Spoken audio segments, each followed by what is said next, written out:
तो फ्रेंड्स, कैसे हो आप सभी। जो हमारा मिशन चल रहा है CAPF 2023 का, उसमें हमने अभी तक कवर कर लिया है न्यूज़पेपर रीडिंग और एक हमने किया था live series, live sessions, right. So उसमें हमने कवर किया था पूरे पेपर को थोड़ा सा कंसाइज मैनर में। सो उसी सीरीज़ में आज हम करने वाले हैं CAPF AC का पेपर 1 का थोड़ा detailed approach and reading list. So start करते हैं। पार्ट 1 में जनरल अप्रोच एक बार देखते हैं। देखिए, CAPF AC का पेपर 1 आप उसको दो पार्ट्स में डिवाइड कर सकते हो। First is static part, second is current part. Static part वो है जो चेंज नहीं होता, right, which stage same year after year. Current part is just current affairs, वो जो ईयरली अपडेट होता है, ईयर आफ्टर ईयर चेंज होता रहता है and it builds upon the static portion. So static portion को हमें कहाँ से करना है? स्टैटिक पोर्शन को हम दो चीज़ों से कवर करते हैं। First is NCERTs and second is standard books. हमें कौन कौन सी NCERTs पढ़नी है फॉर CAPF AC पेपर 1? देखिए, 9th एंड 10th की आपको सारे सब्जेक्ट का NCERT पढ़ना है एक्सेप्ट मैथ्स। मैथ्स भी पढ़ना है but selected topics. 11th and 12th का आपको सारे सब्जेक्ट पढ़ने हैं एक्सेप्ट साइंस एंड मैथ्स। जो 12th का मैथ्स है, 11th का मैथ्स है, आप उसको कम्प्लीटली इग्नोर कर दीजिए, कुछ पढ़ने की ज़रूरत नहीं है। बट जो 11th एंड 12th का साइंस है उसको हमें थोड़ा पढ़ना है। So keep in your mind that 9th 10th 11th and 12th का maths for 9th and 10th, 11th and 12th का science you have to read, but you have to read selected topics only. ये topics कौन से हैं? We will see it later. Plus reference books have to be covered topic wise. So for example, polity एक topic है, उसकी जो reference book है M Laxmikanth, हमें वो पढ़नी है। ज्योग्राफी के लिए एक रेफरेंस बुक है GC लॉन्ग, वो हमको पढ़नी है। सो जो रेफरेंस बुक्स हैं we have to cover them topic wise, but जो NCERTs हैं वो हमें सभी पढ़नी है रिगार्डलेस ऑफ द टॉपिक और द सब्जेक्ट। स्टैंडर्ड बुक्स जो जो हैं वो हम एक बार देख लेते हैं, राइट। पॉलिटी के लिए there is only one book, M Laxmikanth. Freedom struggle के लिए we have to study Bipin Chand, Amalesh Tripathi and Varun Dev वाला बुक, ये बुक है वो। वर्ल्ड फिजिकल ज्योग्राफी के लिए we have to study GC Leong, ये वाला बुक है। येलो और ऑरेंज कवर रहता है, इसमें दो बुक्स आती हैं बट आपको ये वाली बुक पढ़नी है। इन्वायरमेंट के लिए you have to read Shankar IAS की जो इन्वायरमेंट वाली बुक आता है, but you have to keep in your mind that you only have to give this a reading. बहुत डिटेल में आपको एक ही कंसेप्ट नहीं पढ़ना है, बट एक बेसिक आइडिया आपको बनाना है अपने माइंड में अबाउट इन्वायरमेंट। इंटरनल सिक्योरिटी के लिए you have to read M Karthikeyan, this book. इसको आप रीडिंग दे लो, आपको सारे बेसिक कंसेप्ट समझ में आ जाएंगे, एग्जैक्ट पोजीशन क्या चल रही है इंटरनल सिक्योरिटी की वो हो जाएगी, और आपको बेसिक अंडरस्टैंडिंग डेवलप हो जाएगा इंटरनल सिक्योरिटी का। वर्ल्ड हिस्ट्री बाय अर्जुन देव, इसको हम रख रहे हैं इस बुक को रेफरेंस के लिए। ये जो बुक है, देखिए जो सिलेबस है वर्ल्ड हिस्ट्री उसका पार्ट नहीं है, बट ऐसा नहीं है कि इंडिया आइसोलेशन में डेवलप हुआ। You have to keep in your mind कि इंडिया में जो भी डेवलपमेंट्स हैं वो वर्ल्ड के डेवलपमेंट से इंटर रिलेटेड हैं। सो वर्ल्ड हिस्ट्री का एक बेसिक वर्किंग नॉलेज आपको चाहिए, जो NCERTs में तो कवर हो गई, बट ये जो बुक है अर्जुन देव वाला, इसमें they have covered it from late 19th century till the present day almost. So जो भी इम्पोर्टेंट इवेंट्स हुए हैं उसके बाद से, कॉलोनियलिज्म, इम्पीरियलिज्म, वर्ल्ड वॉर, वो सब इसमें कवर हो जाएंगे and you will get a good knowledge. Plus economy बचता है अभी। इकॉनमी के लिए हमने NCERTs तो देखना ही है, उसके अलावा मृणाल के जो लेक्चर्स हैं, वीडियो लेक्चर्स हैं, उनको आप बस एक बार देख लीजिए। उससे भी वही होगा कि आपको एक बेसिक नॉलेज मिल जाएगा और अच्छा क्वालिटी है उसके लेक्चर्स का। So you have to go through them. ठीक है, आगे हमने स्टैंडर्ड बुक्स देख ली, अब हम देख लेते हैं कि करेंट पोर्शन हमको कहाँ से कवर करना है फॉर पेपर 1। करेंट पोर्शन के लिए keep in your mind that you have to read newspapers and you have to read magazine. Newspaper कौन सा देखना है?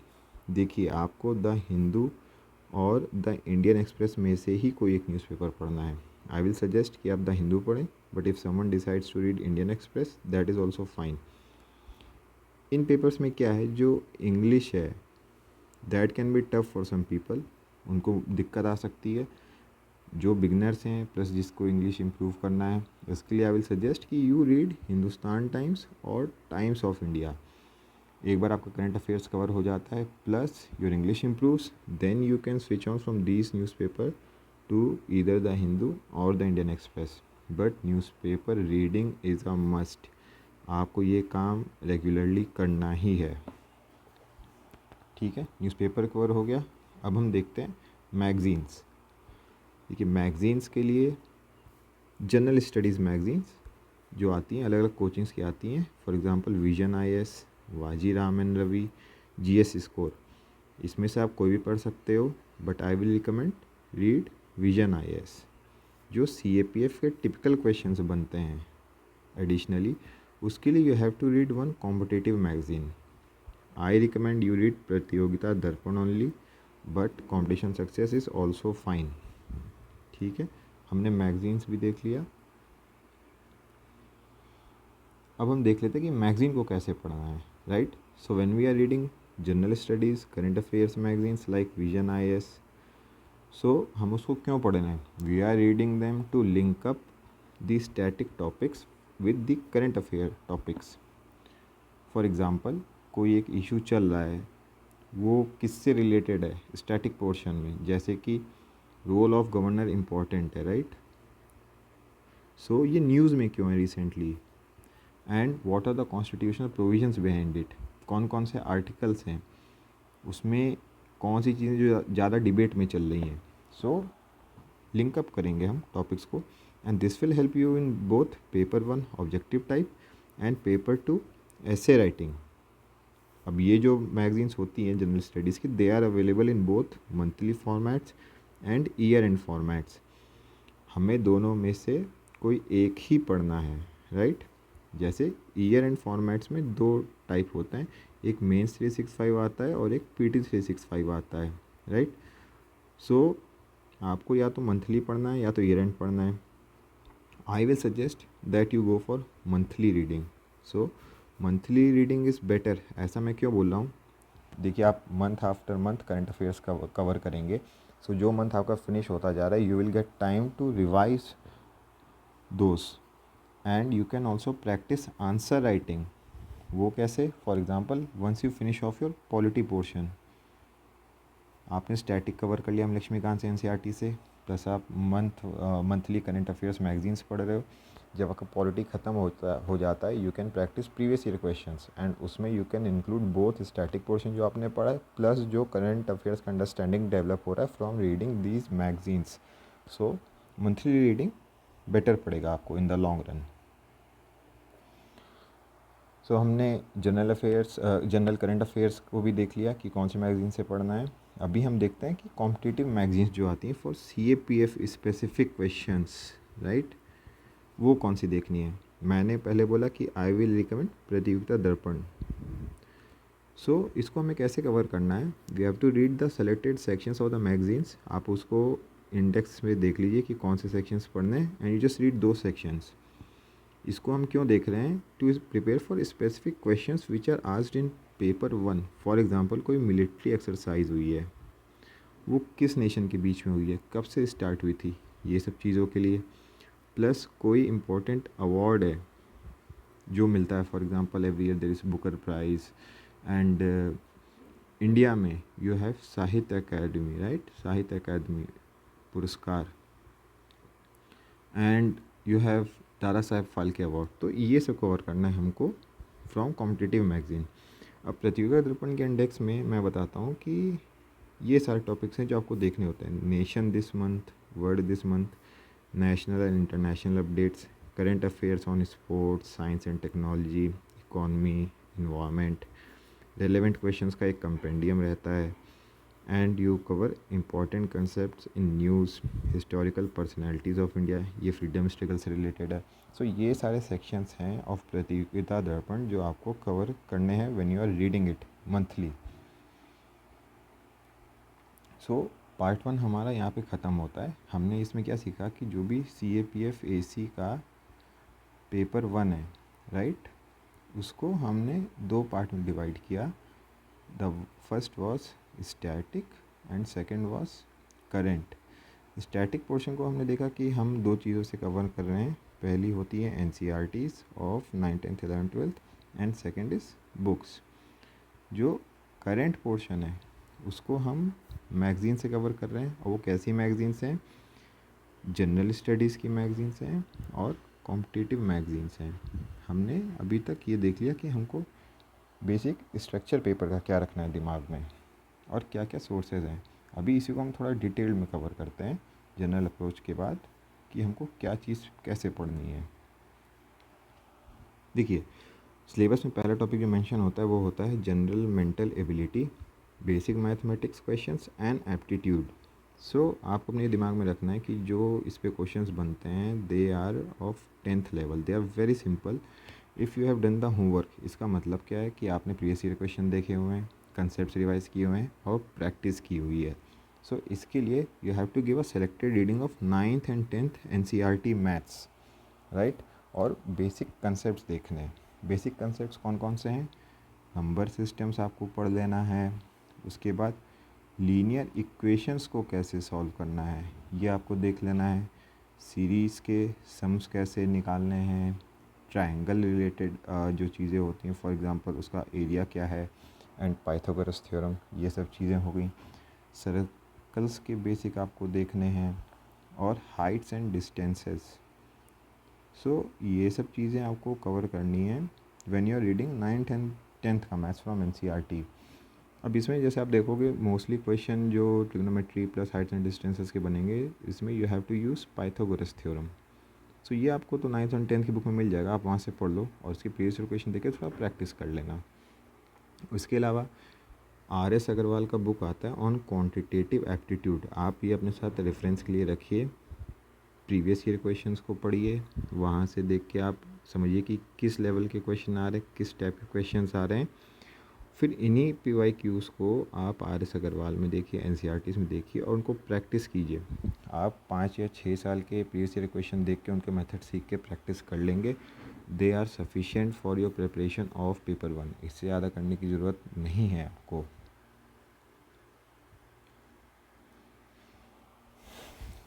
ठीक है, मैथ्स कवर हो गया, एप्टीट्यूड कवर हो गया। इसके बाद हम आते हैं जनरल साइंस पर। जनरल साइंस में 3 टॉपिक स्पेसिफिकली मेंशन है सिलेबस में, they are information technology, biotechnology and environment.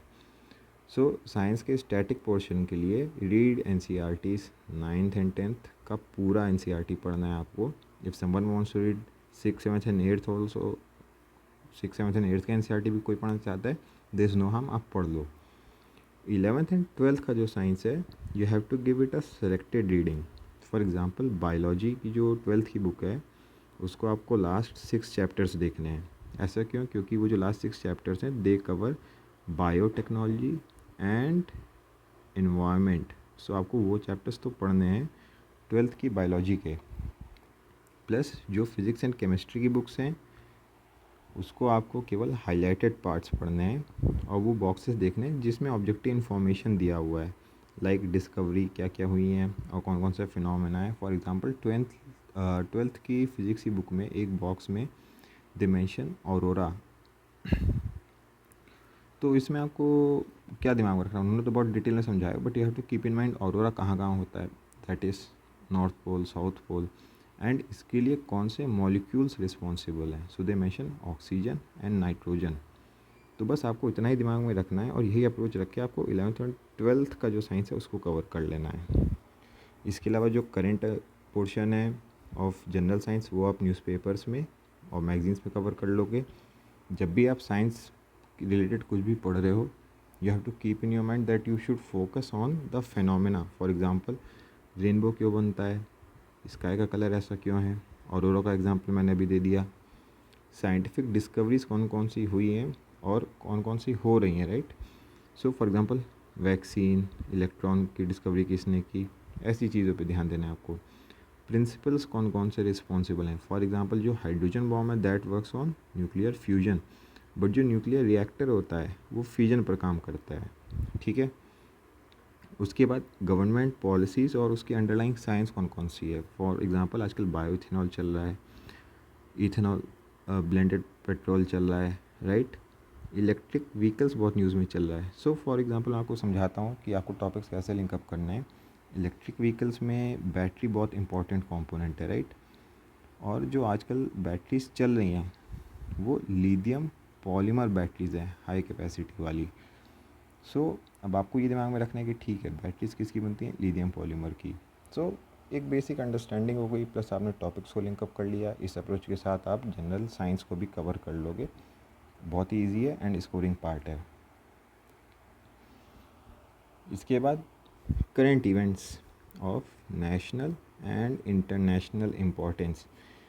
इस टॉपिक को मैं दो पार्ट्स में डिवाइड करता हूँ। Part one is culture, music, arts, literature and sports. देखिए ये सारे जो हैं ये टोटली ऑब्जेक्टिव बेस्ड हैं, इसमें कोई ज़्यादा अंडरस्टैंडिंग का स्कोप नहीं है। आप केवल चीज़ें देख के दिमाग में रखिए, ठीक है। सो इसमें क्या क्या चीज़ें आती हैं, अवार्ड्स कौन से किसको मिले, रिलेटेड मिनिस्ट्रीज़ कौन कौन सी हैं, पर्सनैलिटीज़, एनिवर्सरीज़, इंडिया की कोई अचीवमेंट है क्या इस फील्ड में। फॉर एग्ज़ाम्पल कोई इंटरनेशनल फिल्म फेस्टिवल होता है, उसमें क्या किसी इंडियन मूवी को कोई अवार्ड मिला है। तो ये चीज़ें आपको दिमाग में रखना है। ऐसे टॉपिक्स को आप न्यूज़पेपर से और मैगज़ीन से केवल एमसीक्यू पर्सपेक्टिव से पढ़ो और दिमाग में रखते जाओ। सिलेबस खुद बोलता है कि करंट इवेंट्स हैं, तो बहुत ज़्यादा ग्रेट डेप्थ में आपको नहीं जाना है। You just need to cover the names and ऐसी चीज़ें। और ये जो पार्ट है मुझे ऐसा लगता है कि ये थोड़ा कम इम्पोर्टेंट है, बट इसमें जो पार्ट टू है which covers governance, society, development, industry, business, globalisation and interplay among nations, ये पार्ट मुझे ज़्यादा इम्पोर्टेंट लगता है, right. This is more important. ये जो सारे टॉपिक्स हैं ये we are already covering in the NCERTs. आप एनसीईआरटी पढ़ लोगे, आपको एक बेसिक अंडरस्टैंडिंग हो जाएगी कि इन सब चीज़ों में क्या कवर्ड है, और इससे जो रिलेटेड डेवलपमेंट्स चल रहे हैं you will cover them in newspapers and magazines. और इसमें ये ज़रूरी हो जाता है कि जो ओल्डर डेवलपमेंट्स हैं आप उनको न्यू इवेंट्स से लिंकअप कर पाओ। फॉर एग्ज़ाम्पल हमको पता है वर्ल्ड वॉर 2 हुआ था, वर्ल्ड वॉर 2 के बाद USA and USSR emerged, right. अभी यूएसएसआर चलता रहा, कोल्ड वॉर हुआ दोनों के बीच में। कोल्ड वॉर के बाद यूएसएसआर गिर गया and Commonwealth of independent states was created. अभी यूएसए तो नेटो बनाया नेशन के साथ मिलके। फिर ये जो कोल्ड वॉर के बाद कंट्रीज इमर्ज हुई थी यूएसएसआर के, उसमें से एक हमें पता है कि यूक्रेन बहुत क्लोज था एक टाइम पे यूएसएसआर रशिया के, एंड नेटो ने ट्राई किया था यूक्रेन से कुछ नेगोशिएट करने का, and that brought concerns to USSR, मतलब सॉरी रशिया, ठीक है, जो यूएसएसआर से बना था रशिया, राइट। सो वहाँ से कन्फ्लिक्ट चला आ रहा था एंड दैट इज़ हाउ आज ये पूरा शेप लिया हुआ है। So you have to keep this mind कि जो ओल्डर डेवलपमेंट्स थे how are they linked to newer events. इस पार्ट में ये इतना ज़रूरी नहीं है to link up, but in part two link is necessary, क्योंकि ये आपके काम आएगा पेपर 2 में, ठीक है।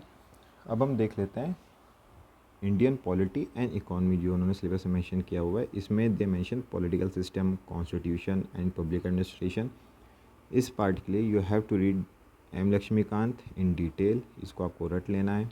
प्लस एनसीईआरटी की पॉलिटिकल साइंस बुक्स होती हैं 9, 10th, 11th एंड 12th की। जब आप ये पढ़ रहे हो you have to focus on basic concepts, articles, amendments, judgements, news में क्या चल रहा है, एंड जो रिसेंट इवेंट्स हो रहे हैं उनकी कॉन्स्टिट्यूशनल पोजीशन क्या है, राइट। अभी देखिए जो पॉलिटिकल साइंस की बुक्स हैं एनसीईआरटी की, इसमें जो कुछ 11th की बुक्स हैं they explain concepts like equality, freedom, ठीक है। आप जब इन बुक्स को पढ़ोगे तो आपको लगेगा कि ये तो सिलेबस रिलेटेड नहीं है, but keep in your mind कि ये इस पे भी क्वेश्चंस आते हैं, जहाँ पे वो स्टेटमेंट टाइप क्वेश्चंस देते हैं and they ask you to evaluate, तो वो ज़रूरी हो जाता है। Plus you can use these things in paper 2 also.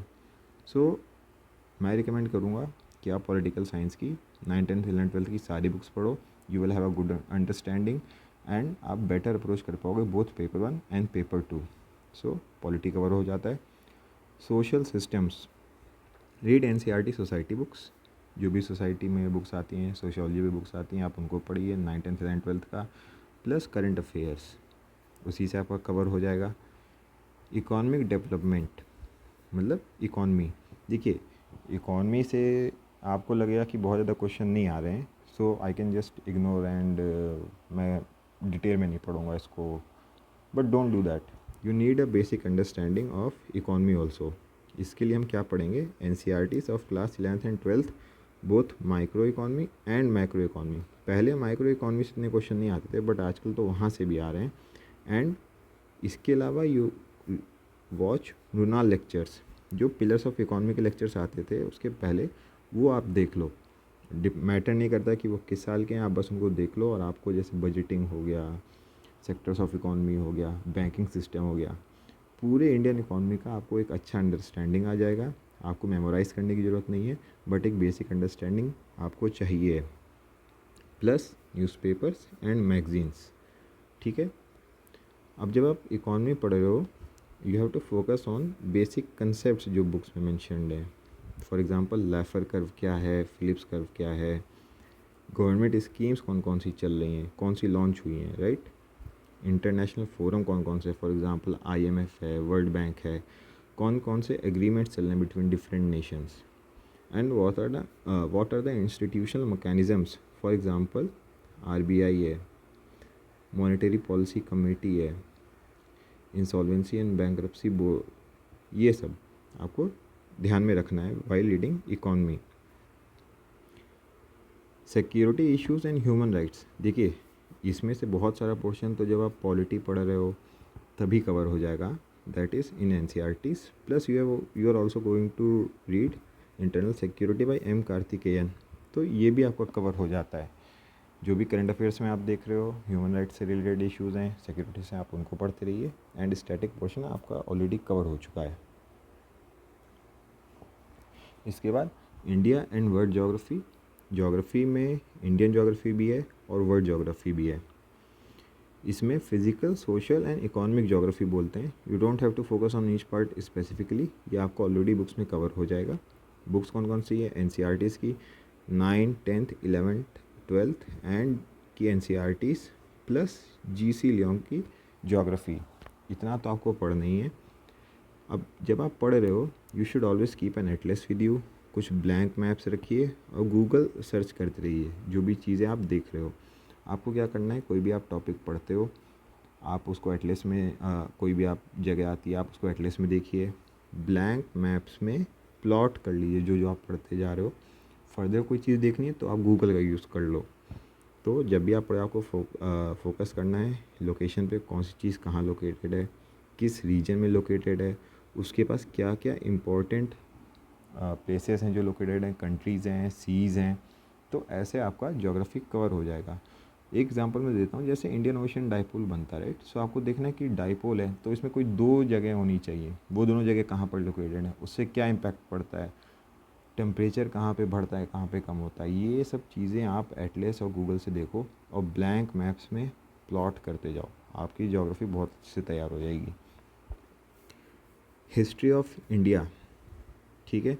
अब देखिए ज्योग्राफी में उन्होंने मेंशन किया है India and world geography, but world history is not a part of syllabus, ठीक है। तो वर्ल्ड हिस्ट्री को हमें मास्टर नहीं करना है, बेसिक अंडरस्टैंडिंग हमने अर्जुन देव की बुक से ले ली है। और हिस्ट्री ऑफ इंडिया में तो they will ask every part, मतलब जो एंशियंट इंडियन हिस्ट्री होती थी वो भी आपके सिलेबस का पार्ट है, मिडीवल हिस्ट्री भी है एंड मॉडर्न हिस्ट्री भी है। So you have to cover the whole of Indian history. History of India में they mention specially nationalism and freedom movement, so आपका एम्फेसिस रहना है मॉडर्न इंडियन हिस्ट्री पर। हिस्ट्री कवर करने के लिए you have to read NCERTs 9th 10th 11th and 12th।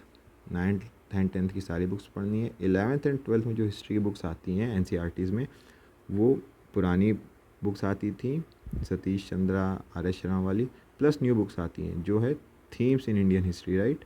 सो आपको old भी पढ़ना है, न्यू भी पढ़ना है। मेक इट अ पॉइंट कि आप दोनों बुक्स पढ़ो, ठीक है। मैं रिकमेंड करूँगा कि आप पहले न्यू NCERTs पढ़ो जो थीम्स इंडियन हिस्ट्री है, उसको जब आप ख़त्म कर लो then you read old NCERT. ऐसा मैं क्यों बोल रहा हूँ, ये जो थीम्स इन इंडियन हिस्ट्री वाली बुक है they focus more on concepts and culture part, ठीक है। तो आपको चीज़ें बेटर समझ में आएंगी। और जो ओल्ड एनसीईआरटीज़ हैं दे focus more on objective information, fact based हैं। सो आप दोनों चीज़ें कवर कर लोगे। प्लस कई लोग ये बोलते हैं कि they have to read Tamil Nadu board history books, that is okay, but अगर आप ये पढ़ रहे हो तमिलनाडु बोर्ड की books then you skip old NCERTs, duplication नहीं करना है। उसके बाद फ्रीडम हिस्ट्रिकल की बुक है बाई बिपिन चंद्रा, वो हमने देख ली, वो पढ़नी है। जब आप हिस्ट्री पढ़ रहे हो you have to focus on names, place, dates, resolutions, person and groups. देखिए डेट्स जो हैं वो सीधे एग्ज़ाम में नहीं पूछी जाएंगी कि बैटल ऑफ प्लासी कब हुआ, क्रिप्स मिशन किस डेट पर इंडिया में आया, ये सब चीज़ें आपको नहीं रखनी है। बट आपको सीक्वेंस ऑफ इवेंट्स याद होना चाहिए कि कौन सा इवेंट पहले हुआ और कौन सा इवेंट बाद में हुआ, राइट। सो हिस्ट्री भी कवर हो जाती है, ठीक है। हमने पार्ट 1 कवर कर लिया जिसमें हमने एक जनरल अप्रोच देखा था, पार्ट 2 में हमने स्पेसिफिक सब्जेक्ट वाइज देख लिया। अब पार्ट 3 में हम पेपर 1 से रिलेटेड कुछ जनरल पॉइंट्स देखते हैं जो हमें अपने दिमाग में रखना है जब हम तैयारी कर रहे हैं तब। सो रीडिंग टेक्निक हमें किस तरह से पढ़ना है। So keep in your mind कि you have to give at least 3 readings before you finish off a topic, और आइडियली आपको 5 रीडिंग देना चाहिए। देखिए मैं ऐसा क्यों बोल रहा हूँ, अगर आप कोई एक बुक पढ़ रहे हो राइट, फर्स्ट रीडिंग में आप केवल आइडिया लगाओ कि इसमें क्या चीज़ दिया हुआ है। जब आप सेकेंड रीडिंग दे रहे हो you pick up a pencil and आप इम्पॉर्टेंट चीज़ों को अंडरलाइन और मार्क करते जाइए, ठीक है। जब आप थर्ड रीडिंग दे रहे हो किसी बुक को या फिर किसी एक टॉपिक को तो आपको क्या करना है, नोट्स मेकिंग पे थोड़ा सा फोकस करना है। उसके लिए आप क्या करो कि जो बुक आप पढ़ रहे हो ना वो थर्ड रीडिंग में उसके साइड्स पे ही आप नोट्स लिखते जाओ ऐसे ऐसे। उससे क्या फ़ायदा होगा कि जब आप उसको रिवाइज़ कर रहे हो बुक से सीधे रिवाइज़ कर सकते हो, आपने नोट्स मेकिंग में ज़्यादा टाइम वेस्ट नहीं किया, प्लस कोई भी टॉपिक आपका जल्दी से रिवाइज़ हो जाएगा। सो 3 रीडिंग्स तो आपको केवल देनी है किसी एक टॉपिक को फिनिश करने के लिए। जो बाकी की 4th एंड 5th रीडिंग है दिस इज़ फॉर रिविज़न। आप इतना रीडिंग कर लीजिए तब आप उससे क्वेश्चंस अटेम्प्ट करना स्टार्ट कर सकते हो। अगर आप इससे कम रीडिंग करते हो सो आपको चीज़ें याद करने में दिक्कत आएगी। प्लस आपको दिमाग में क्या रखना है कि you have to keep a few sources with you. आप कुछ ही बुक्स रखिए, कुछ ही चैनल्स फॉलो कीजिए और उनको आप बार बार give it them multiple readings, ठीक है। So read a few sources multiple times. उससे फ़ायदा क्या है, रिटेंशन बढ़ती है इन योर मेमोरी, ठीक है। आप एक चीज़ को बार बार देखोगे तो आपको वो चीज़ बाय हार्ट याद हो जाती है। Do not read multiple sources a few times. अगर आप ये काम करते हो कि आप बहुत सारी चीज़ों को पढ़ रहे हो लेकिन कम पढ़ रहे हो, बहुत कम बार पढ़ रहे हो, उससे क्या दिक्कत आएगी कि आप कोई भी सोर्स इतना अच्छे से तैयार नहीं कर पाओगे, ठीक है। तो ये काम हमको नहीं करना है, हमें फोकस करना है पहले काम पे, ठीक है। उसके बाद सोर्स सिलेक्शन देख लेते हैं। सोर्स 2 ही टाइप के होते हैं, एक ऑनलाइन और एक ऑफलाइन। अपने सोर्सेज को लिमिटेड रखिए and do not try to cover everything under the sun. जो एग्ज़ाम रेलेवेंट है आप केवल वो देखिए। वो कैसे पता चलेगा, सिलेबस से पता चलेगा आपको, राइट। अब सिलेबस क्या करो, आप प्रिंट कर लो और अपने साथ उसको हमेशा रखिए, ठीक है। सिलेबस को आप मेमोराइज़ कीजिए, उससे फ़ायदा क्या होगा, जो भी आप पढ़ रहे हो उसका रेलेवेंस आपको पता चलेगा कि जो मैं पढ़ा हूँ एग्ज़ाम पॉइंट ऑफ व्यू से कितना रेलेवेंट है, कितना इंपॉर्टेंट है। आप जैसे जैसे चीज़ें पढ़ते जाओगे कीप फिल्टरिंग, ठीक है। फॉर एग्जांपल आपने फर्स्ट रीडिंग की, आपको कोई चीज़ इंपॉर्टेंट लगी, सेकंड रीडिंग में आपको पता चलता है ठीक है may be it was not that important, आप उसको इतने ध्यान से मत पढ़िए। थर्ड रीडिंग जब आप नोट्स बना रहे हो make notes of only very important stuff, ठीक है। सो फिल्टरिंग करते रहना है मल्टीपल रीडिंग्स के साथ साथ।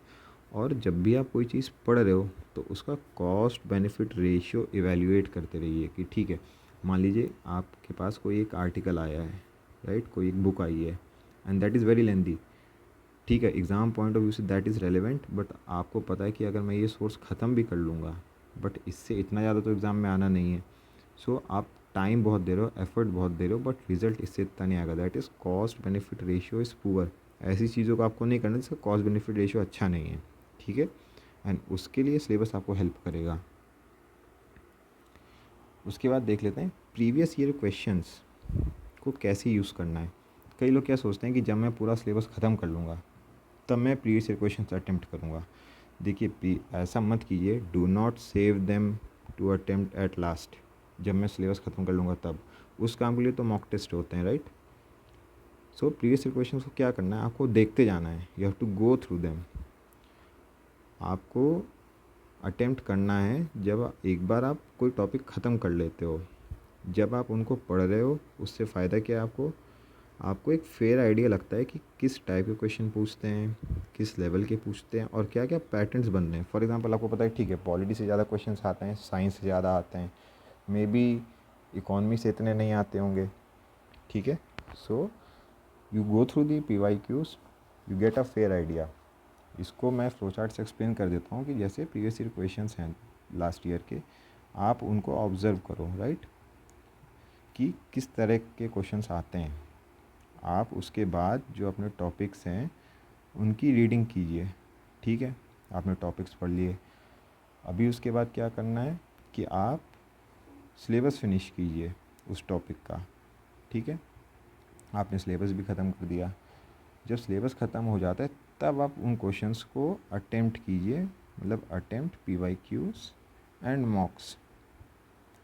सो प्रीवियस ईयर क्वेश्चंस को हम नॉलेज टेस्ट करने के लिए यूज़ नहीं कर रहे हैं। Do not use them to test your knowledge, use them to prepare for the exam. तो वो बेटर यूटिलाइजेशन है प्रीवियस ईयर क्वेश्चंस का। नोट्स मेकिंग मैंने ऑलरेडी बताया हुआ है कि पेपर 1 के लिए आपको बहुत ज़्यादा नोट्स बनाने की ज़रूरत नहीं है। जो इंपॉर्टेंट फैक्ट्स आपको लग रहे हैं from objective point of view, आप उसको बुक के मार्जिन में ही नोट कर लीजिए। नोट्स अगर आपको किसी सेपरेट बुक में मेंटेन करना है, सेपरेट नोटबुक में, सो आपको किस चीज़ों के नोट्स बनाने हैं, the topics that you come across in newspapers and other sources apart from books. जिस चीज़ को आप दोबारा शायद ना पढ़ो, जैसे न्यूज़पेपर का रिवीजन में कोई पॉइंट नहीं बनता है, तो आप क्या करोगे, न्यूज़पेपर में आपको कोई इंपॉर्टेंट आर्टिकल मिलता है तो आप उसके नोट्स मेंटेन कर लीजिए। बट बुक्स के नोट्स आप अवॉइड करो बनाना। अगर आप बना भी रहे हो, मेक ओनली ऑब्जेक्टिव नोट्स, ठीक है। लेंदी नोट्स बनाने का कोई काम नहीं, आप रिवाइज नहीं कर पाओगे। सो नोट्स मेकिंग आप इस टाइप से करो कि एग्ज़ाम के पहले they help you in revision, ठीक है। आगे देख लेते हैं। जब आप तैयारी कर रहे हो, do not ignore science, maths and reasoning. देखिए, do not make CAPF GS centric paper.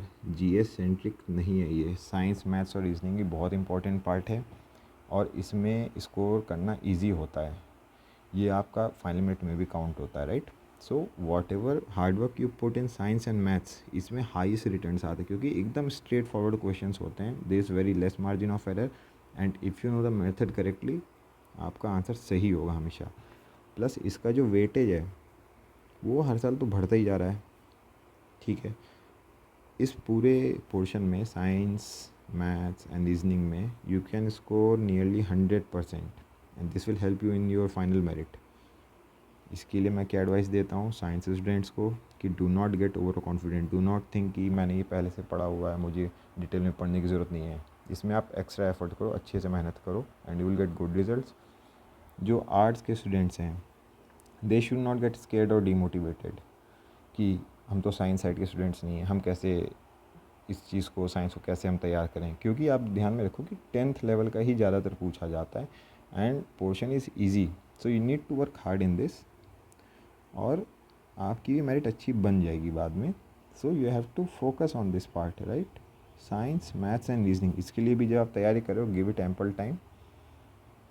और लास्टली आई विल एडवाइस कि do not compartmentalise your knowledge. इससे क्या मतलब है मेरा, देखिए, जो पेपर 1 है एंड पेपर 2 है उसके लिए जो रीडिंग लिस्ट है, जो बुक्स हैं वो सेम है। आप बस अपने आंसर लिखने का तरीका चेंज करते हो। Paper 1 is objective, paper 2 is subjective. So what you need to do is कि आपको एक होलिस्टिक अंडरस्टैंडिंग डेवलप करनी है टॉपिक्स की, ठीक है। जो आप पेपर 1 में याद करते हो, जो सीखते हो, उसको आपको यूज़ करना है for answer writing in paper 2। For example, कोई एक फैक्ट है जो आपको याद है, कोई एक डेटा है जो आपने याद की हुई है, आप उसको पेपर 2 में यूज़ करो जब आप आंसर लिख रहे हो, to support your arguments, to support your point of views, and you will get good marks. So keep in your mind कि नॉलेज तो एक ही है, बस you are approaching it a bit differently for paper 1 and paper 2. So holistic understanding is also necessary. Alright friends, मेरी तरफ से इतना ही था अबाउट पेपर 1 डिटेल्ड प्रिपरेशन. आज हमने देख लिया कि पेपर 1 हम पूरा कैसे तैयार करना है हमें. इसके बाद हम क्या करेंगे कि हम we will proceed topic wise. इसके बाद हम एक एक टॉपिक उठाएंगे, for example geography, and we will see कि ज्योग्राफी को कैसे तैयार करें, पॉलिटी को कैसे तैयार करें. सो बेसिक अंडरस्टैंडिंग बन गई है आपकी. Now we have to focus on individual subjects. So thank you for watching the video. आप यूट्यूब पर मुझे सर्च कर सकते हो, टेलीग्राम पे ये चैनल्स हैं, एंड हमारा अभी चल रहा है मिशन CAPF 2023, जिसमें I am guiding aspirants to make it through. आप जर्नी से जुड़ जाइए और definitely the outcome is going to be good. Thank you.